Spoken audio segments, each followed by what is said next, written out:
Welcome back to KRS Investment, where we make investment simple. Yes, indeed. Welcome back, family. Guys, I've missed you guys a lot. Listen, I've been off for the last 2 weeks taking care of some business. Yes, I did not forget about you guys, but I have been keeping my eyes on the market. Now, if you guys recall what I tell you, buy low, sell high. I only make videos when I buy and sell. Now, I let you guys in on the secret, guys. We have some runners for the day. We can see big news for GME stock. That is Gamestop. Gamestop have sold $1 billion in shares. Basically, I'm not surprised of this. This is late expectation. I expect them to do this from back in February when they're above $400 per share, or even when they're above $300 per share. But it's only a matter of time that we see what they're doing right now. It makes sense. They're trying to capitalize on the share price to secure the bag, have some money stock away so they could help this company push forward. Now, next news we want to look at, guys, is Apple. We can see that Apple is up right now at 125.42 for the day. It close to 2%. That's a big move for Apple in the day. As you guys know, that Apple doesn't really move at a high pace as the other stock, less volatile. That's why I love Apple. Now, I've been rocking with Apple from ever since. I let you guys know back years. I'm looking back 8+ years. My background is in tech, so I've always been in Apple, Intel, AMD, Cisco. The beginning, I was more into tech stocks in terms of software tech development in that area.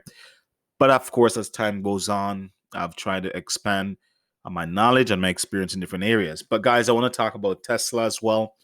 Is that I told you guys when Tesla was in low 500s in the last 30 days, I let everyone know that these are opportunities that you need to take advantage of, I should say. If we take a look back here, and again, this is not a deep dive video. Excuse my connection today is going extremely slow than usual. So it's taking a while for me to load this screen up. Terrible slow. Okay, let's just use this pre one that I have up here. So we can look at Tesla right now. We see Tesla is trading at $6.95 per share. If you guys recall, a month back, I let everyone know that, listen, these are buying opportunities. Back in March 5th, specifically, we see there was a mini crash in multiple sector. Stocks like Apple was in the 117, 118. Stocks like Tesla was down in the low 500s. And I let people know that, listen, these are opportunities that we need to take advantage of, right? I understand the naysayers, the market saying a lot of things. If we look at Tesla over the last 6 months, we can see that huge rise from back in November into the 900s, and then we saw the expected pullback, right? No one expect Tesla to move from 400 to 1500 nonstop, right? Come on, we just did a split. And so this is common sense for me, and this is how I look at the market. We can see this downtrend from the beginning of February. In between this downtrend, there's a lot of buying opportunities. I bought and sold a lot of like call options. Now, I let you guys know as well, I buy Tesla shares and I hold those shares. But to build cash flow to buy more shares in other areas, I buy call options, right? So I make profit. I keep dumping in different shares. That's why you can see my portfolio. I have so many shares of different companies. I will be going through to cut down on some of the number of companies I have, because I think I'm in the 20s right now, and it's kind of hard to manage when you have so many like companies invested in to keep a track of everyone. But the main guys like the Teslas, the Apples, the AMD, the Intel, those are my babies. And then when you look at Norwegian Cruise Line, you look at American Airline, you look at Air Canada, those stock I know I'm going to keep for a while. So like for those stock, I know in long term it's okay. Same as like Walmart and same as Disney. And those companies I'm not worried about. It's just the new companies that I picked up as you go, right? But the main thing I want to say here, this was a great opportunity for Tesla. Also as well, for fuel cell as well, I have some fuel cells shares, but for anyone that picked up any kind of fuel cell, again, my internet, I don't know why it's so slow today, but for anyone that's picked up any shares of fuel cell, it's in the same drift. We can see that the fuel cell was in the low If we look back in early January, but then we saw there was a huge spike here to break that $28, $29 per share. But then we saw a downtrend in the same time span. If we look at the Tesla chart, is the same thing from the beginning week of February, and we saw that crash on March 5th. We saw it breaks that $11.07 at one point. But if you buy shares at this point, guys, you got to watch the market and follow. The S&P was hugely down as well, so we expect there was going to be a rise back. At least I expect that. So then I got into more shares in each of those companies. Now we saw there was a rise back up in the 1718, which was a great push forward. And then we saw a huge decline again in the 1150s. So if you guys were doing like swing trades, these are perfect opportunity to sell and buy. We saw when was it last week? It breaks at 1550. You could have sold again and rebuy in the 13. And if you want to wait, you can see if it drops in the 1280 or so. But those are some of the plays that I think was our great opportunity for us to look at.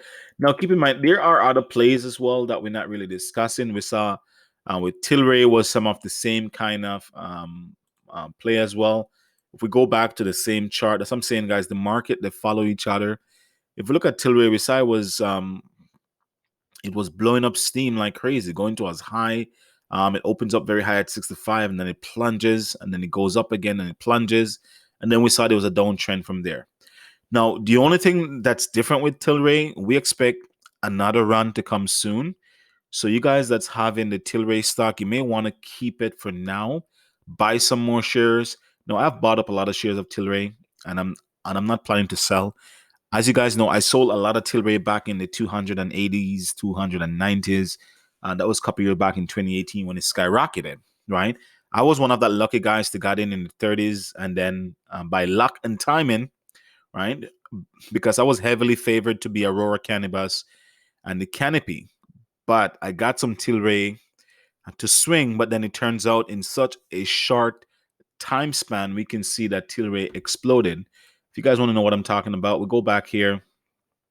We can see in 2018, summer of 2018, July here, we can see Tilray was trading 24, close off around 24. And then, the next, like literally in like 2 months, we can see it skyrocketed. One day just pop, close off 109 here. Next day opens up and it just skyrocketed to 300 and just come back all the way down. So guys, with investment, it's normally timing. Not all of us going to get everything at the same time, but we just got to be prepared. Now, guys, I want to cut this short and sweet because I know a lot of you guys have different expectations on the stocks that you're carrying.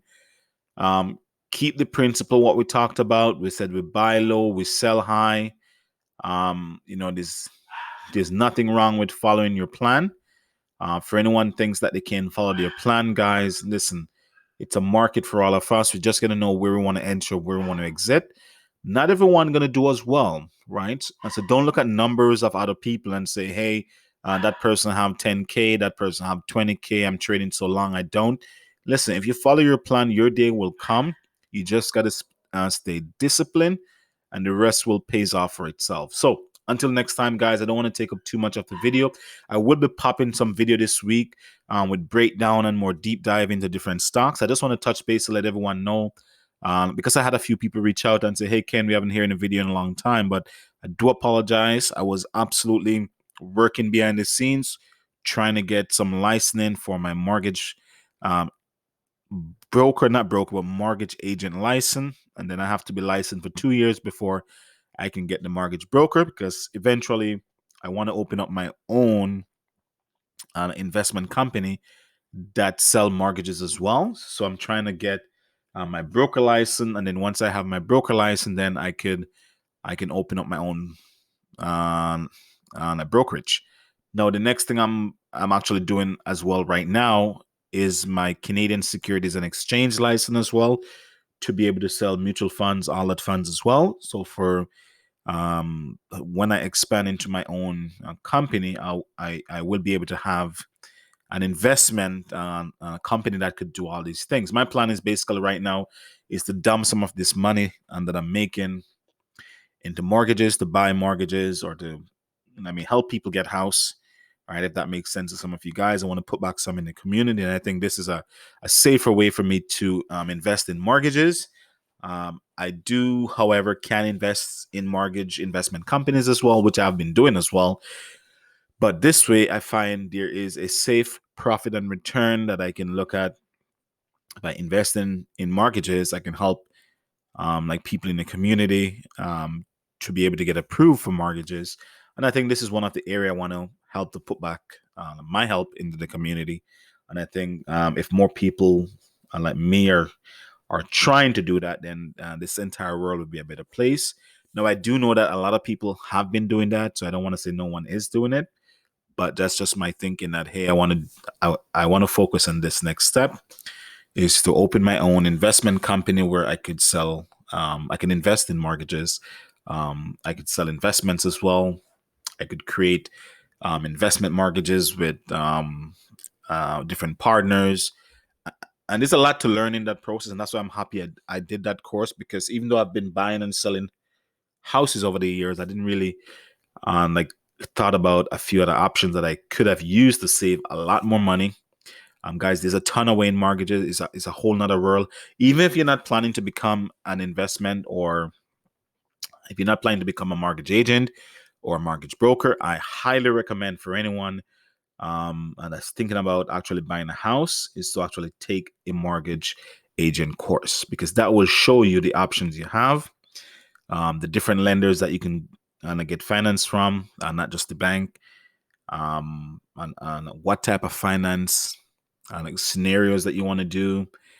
Um, if you want to amortize for for 10 years, for 15 years, for 20 years, for 30 years, or if you want like an interest only mortgage, or if you're an old person, you can get a reverse mortgage. There's a ton of stuff there that I think I didn't know before. I didn't spend the time to research before. Now that I get the in-depth knowledge, and guys, the more you learn, that's what I'm saying, guys. If you're not subscribed to this channel, I highly recommend you subscribe to it, because as I grow, anything that I learn along the way, I will put here so you guys could be aware of what's going on. Maybe it's something that you guys are familiar with, then you guys could definitely jump on that. So until next time, guys, trade smart, use proper stop loss to make sure that you're like protecting your capital.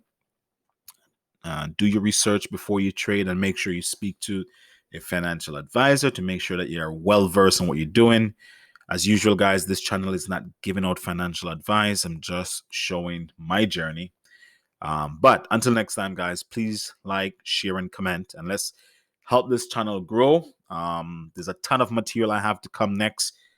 As you guys could see, I'm trying to get licensed. I'm trying to have a broader knowledge, so I will be able to to share exactly what I'm doing, so I can help you guys as I go as well. So until next time, peace out.